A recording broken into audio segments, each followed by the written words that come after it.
Thank you for tuning into the Sharing Ageless Wisdom Podcast. Our podcast aims to feature industry experts in South Florida who will share valuable insight to help our community prepare for aging. We hope that you will benefit from this essential information. Hello, everyone. Welcome back to the Sharing Ageless Wisdom Podcast. Today, it's my pleasure to introduce you to Rafael Vazquez. Rafael is with 211 Broward, and his role in the continuum of senior care is assisting families and individuals by connecting them to resources for health and human services, crisis, and many other useful services you may not know about and that are available to you. Please welcome Rafael. Rafael, it's great to have you here. Thank you so very much, Diana, for having me here representing 211 Broward. As you mentioned in your introductory remarks, 211 Broward is a place where people in the community can call when they need answers to some of life's challenges, big or small. 211 Broward is a 24-hour free anonymous helpline offering listening support, information, referral, and crisis services. In addition, we have our counselors or degreed staff. Our database is connected to nearly 3,800 programs and services in the Broward County area. And our bilingual staff and telephone interpreter services make sure that callers can talk with us in the language of their choice. That's wonderful, Rafael. What resources do you have available for helping seniors? One of the great programs that we have, Diana, is called the Senior Touchline Program. This is a program funded by the Jim Moran Foundation. It is a free telephone reassurance program, or rather a reassurance telephone call to seniors 55 and older who live in Broward County. It's a free service where our counselors call the seniors in the morning to check up on their safety and well-being and start their day off with a friendly telephone call. It's interesting, Rafael. This is when we first met, was the first time I had heard about the Touchline program, and I think it's fabulous. Is that something that the individual who is asking for this support can choose in terms of how often we touch base with them? Do they get a phone call? Do they get an email? Can you explain a little bit more about how that program works? Times when we have seniors call 211 Broward about, let's say, needing help getting food or needing help paying their electricity bills, our counselors will ask them, in addition to those needs, what other needs do you have? And sometimes they will talk about things that are personally affecting them. For example, sense of isolation, maybe no connection with family or friends, little social interaction, or a lack of a community center nearby. And that's an opportunity for our counselors to let the caller know about the Senior Touchline Program and the process in which we go about signing individuals up for the program. The application for the Touchline Program is available on our website, or if seniors don't have access to a computer or have difficulty managing filling out an application online, we will mail a paper application to them with a self-addressed stamped envelope for their convenience. The Touchline Program is a program that we consider the person's program. It's their program. For example, they select the time at which they would like to be called between 7 a.m. and 12 p.m. in half-hour increments. So, for example, if someone tells me that they would like to receive their call at 7 a.m., they will actually receive it between 7 and 7:30. If someone says they would like to receive their call at 7:30, they will receive it between 7:30 and 8, and so on and so forth, up to and including 11:30 a.m. to 12 p.m. So we have a wide range of time for a person to select the time for which when they would like to receive their call. And that seems to me like a tremendously valuable benefit that is offered, because so many people, as you were saying, are isolated. and don't have anyone locally. We grow up and we go to school and we don't come back. So we are not necessarily where our parents are. And so having a benefit like this is a tremendous thing for our seniors. Thank you for that. Of course. You're most welcome. And even for those individuals who may have social connections in the community or family members in the community, the Touchline program still serves a purpose in ensuring the person's safety and well-being in the morning. And what do I mean by that?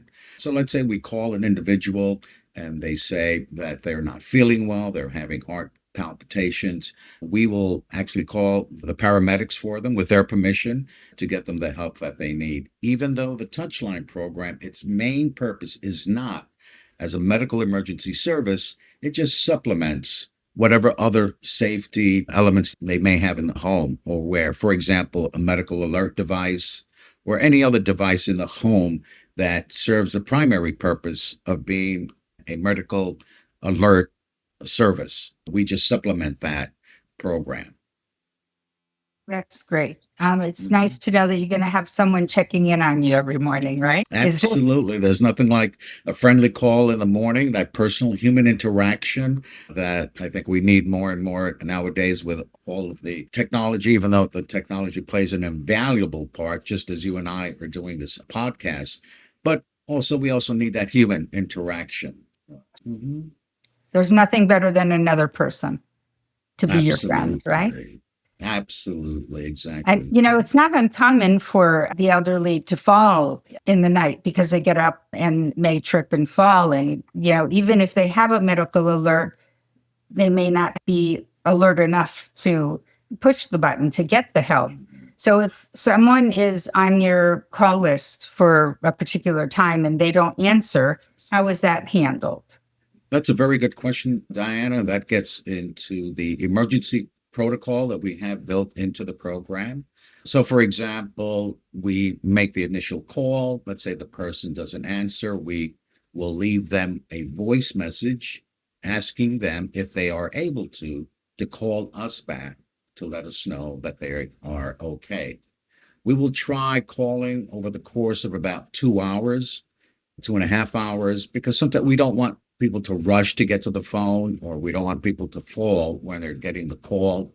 When we call, sometimes people are occupied with other things. They're making a cup of coffee, getting the newspaper, throwing out garbage. So we make allowances for that. But in the event that we cannot contact the person, or the person has not returned our voice message, we will call the emergency contact they have listed on the application and ask them if they have seen or spoken with a person during the course of the morning. Let's say the emergency contact says, oh yeah, so-and-so was just here for a cup of coffee, they're fine. We will leave it at that. In the event that we cannot get in touch with the emergency contact, then as a last resort, we will call the local police department that serves that particular city or the Broward Sheriff's Office and ask them to do a welfare check on the person. And we work very closely with the law enforcement community to make sure that these welfare checks are done. And the law enforcement community does a fabulous job in returning our requests about the person's safety and well-being. Well, that's wonderful. It's so necessary. Actually, yesterday, I was talking to a woman who has no family. She was never married. She never had children. Her parents are gone. Her older brother is in a facility. And so she's all alone. But she doesn't live in Broward County. So do you know if this resource is available in other counties in Florida? Of course, Palm Beach County, our sister agency in Palm Beach County, has a similar program called the Sunshine Program. These programs are very rare. I've had calls from organizations in other states asking about the Touchline program, how to set up the Touchline program. It's a very rare program because not only is it free, but it's conducted by human beings, by counselors. It's not a machine dialing the phone and just expecting the person to pick up the phone and then the machine says, okay, that person is okay. The Touchline program is very unique in that way. And so I think we're very lucky to have it, but it's rare, in other communities. So it's such an invaluable service that our Broward County provides. That's wonderful A- for us.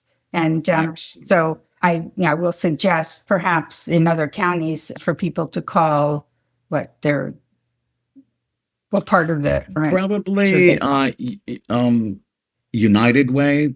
Oh, okay. Normally, if there is a program similar to ours, it would most likely be under the auspices of United Way that serves that area. That's great. That's so important to know. Mhm. Rafael, do you have any resources for adult children who are family caregivers? It's not uncommon for us to care for our loved ones. And, that's a kind of work that could be a little stressful. So I was just curious if you have any resources for adult children Of course, to Diana. avail themselves to.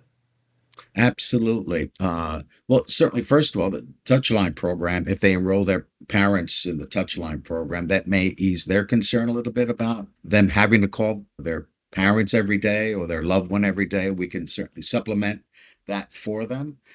But in addition to that, 211 does have what's called a caregiver navigation program, and it's resources for people who are caregivers. Within the caregiver navigation program, there are resources, for example, peer groups. It's a way to contact the caregiver with other individuals who are caregivers and give them the opportunity to get together and share information and share their experiences with one another. Because oftentimes, talking with someone else and sharing those similar experiences provides for making that caregiving process a lot easier. Yes, caregiver support Mhm. groups are wonderful. I used to actually co host a caregiver support group, and it was a very great time in my life because basically, when people are caring for other people, they tend to neglect their own needs and Mhm. basically end up having difficulties in their own lives. So, that's a wonderful thing as well. Sure. For people who are caregivers listening, watching your program, if they're interested in getting additional information, they simply would dial 211 and ask to speak with someone regarding the caregiver program. So I imagine you've been doing this for a while. And in that time, we always have special stories. Is there something in particular that you would like to share with us that has made a huge difference in someone who 211 has helped? Well, it certainly has been quite a journey personally for myself in learning about the aging process, what to expect, what people go through. Remember, the program is for people from 55 to over, and we have people in the age range 55 to 100, 101. The oldest person in the program was 105 years old. Wow. So we have a wide spectrum of ages and life experiences that they share with us, which is absolutely extraordinary.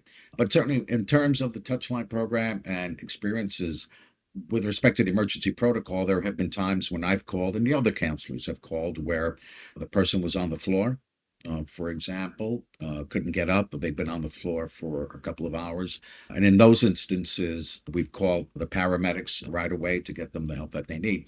And it's interesting, some people have self disclosed that when I asked them after they have returned home, why didn't they call 911 if they were able to? And they said that they were embarrassed to do so. They were embarrassed about having the paramedics come over and having the neighbors, be aware of what was happening. So that's always a challenge and something that I train our counselors to be aware of, what is the psychological, emotional impact that is having on the person when they have experienced a fall or they're incapacitated for that time. I remember talking with someone, making the touchline call, and the person had fallen at that moment, Wow. and they actually had broken their hip. Oof. I called the paramedics immediately. They got to the house. They brought her to the house, and she had surgery, and then was returned home. So we are always ready to react to a situation like that, and we never become complacent about the telephone calls that we make. Each day that we make the call, it's like calling the person for the first time because we don't want to become comfortable about not having expectations, thinking that, oh, that we spoke with that person yesterday, they'll be fine this morning. So we treat each call as a brand new telephone call to the person. Absolutely. Just a split second can change everything. Whenever the elderly fall, the reality is that, our bones are getting, more brittle and they break easily. And after a fall, sometimes things can never be the same. So, catching the person early, I guess, is a wonderful way to do it, right? Absolutely. That catching the person early and also providing education to the person about obstacles in the home or what could lead to a fall. That's why in the Touchline program, about 4 times a year, we have a lunch for everyone in the Touchline program. It's an opportunity for them to meet the counselors that they've been speaking with and also to meet others in the Touchline program, make other additional connections. However, I also try to make the luncheons important in terms of providing information to the clients, just not the food and the music that we have and the conversation, but also I'd like to have information that they can use. So that's why the lunches I'll have, for example, the Area Agency on Aging, the Florida Department of Agriculture to talk about fraud. I've got programs on hospice. I have different agencies there so that the lunch also is educational. Providing with information that they may not know about.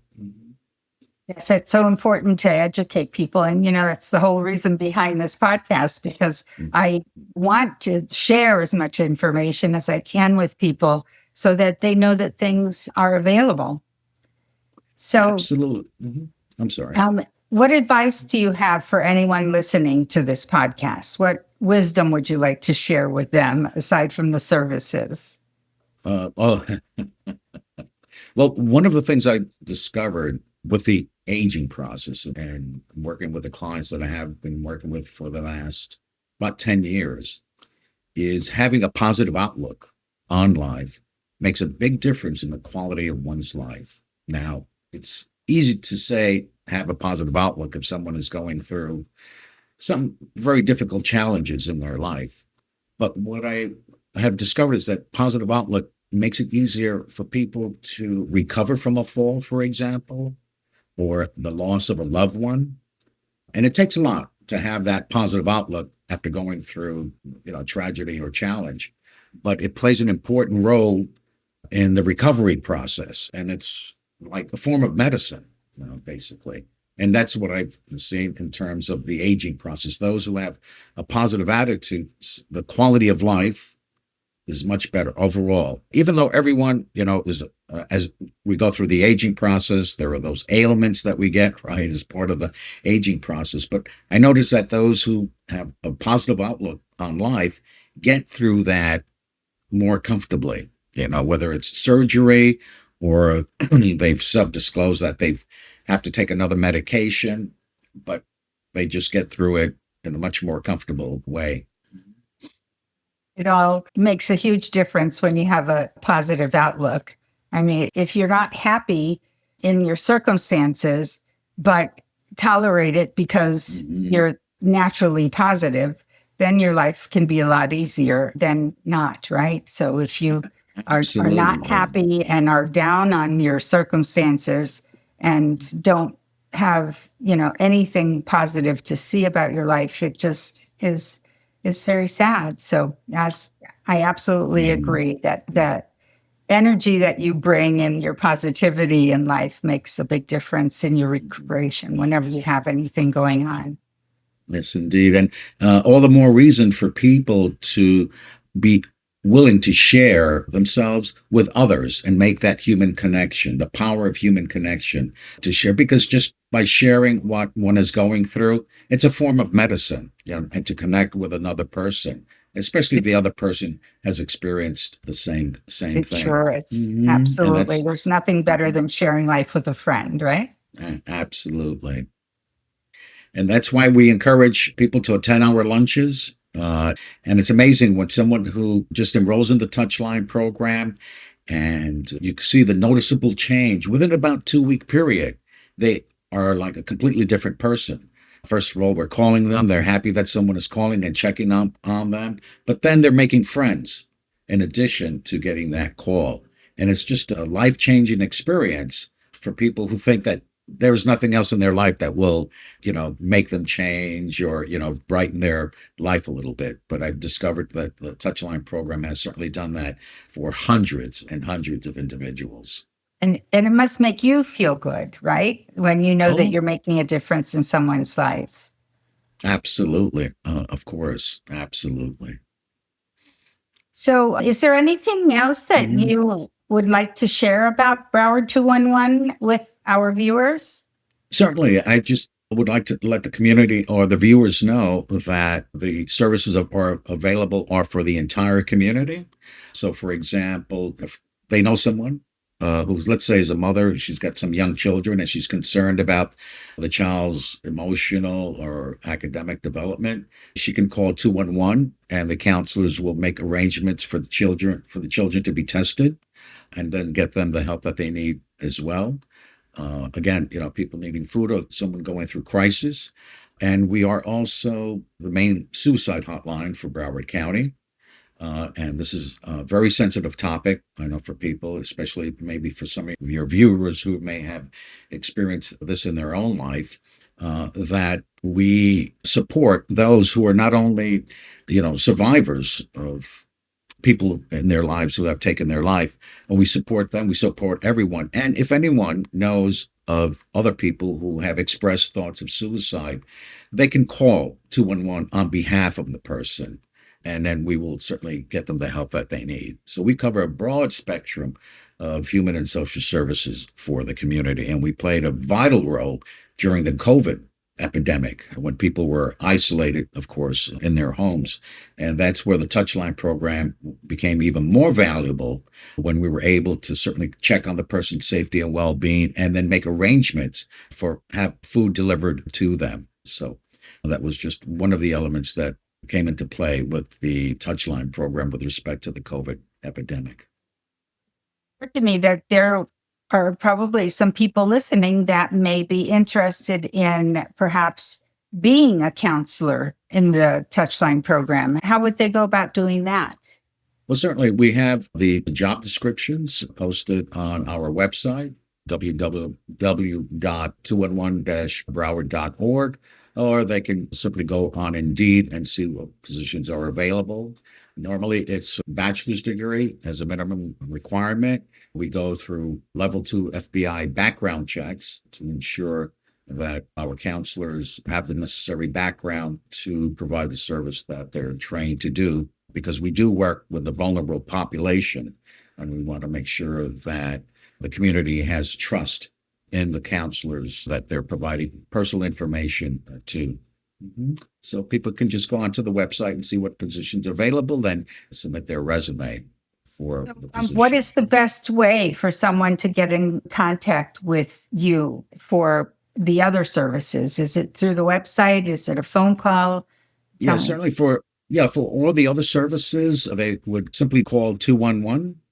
I manage the Touchline program, so if anyone is interested in enrolling in the Touchline program, they could do it either, once again, through our website, or they can call 954-640-5800. That is the Touchline telephone number. They can request a Touchline application, or they can also dial 211 and ask for a Touchline application. And we wanted to make the Touchline program especially important. That's why we have a dedicated telephone number for the program. It's wonderful, Rafael. And knowing about all of these services being available to the community for free is a wonderful thing. And I certainly hope that this conversation will be kept in the back of people's minds as they are going through life and need help. And so it's wonderful, the work that you do. Rafael, thank you so much for this valuable information. You're welcome. Thank you for having me. And for all of you who tuned in, we will put Rafael's information in the show notes. But before we go, Rafael, is there anything else that you would like to share with the community? Yes, I just want to encourage your viewers to not hesitate to call 211 about any type of need they may have, or sometimes people are hesitant to call, may have to do with pride, sense of pride. But, please, I just encourage all your viewers, in any event where they need some type of help, simply to call 211 Broward. We're there 24 hours a day. Well, it's a wonderful service, and I am so, so happy that we encountered each other so that we could share this information with our viewers. Well, the feeling is mutual, Diana. Thank you so Thank you, much. Rafael. So for our viewers, I hope that you enjoyed this information and found this conversation valuable. If you want more content like this in the future, subscribe to our channel. It is a new channel. It's not that popular yet, but we will become popular. And follow us on social media for more. Let us know what you think about the show and what topics you would like to hear about in the future. Thank you so much for tuning in. Have a wonderful day or evening if it's nighttime. Bye-bye. Until next time.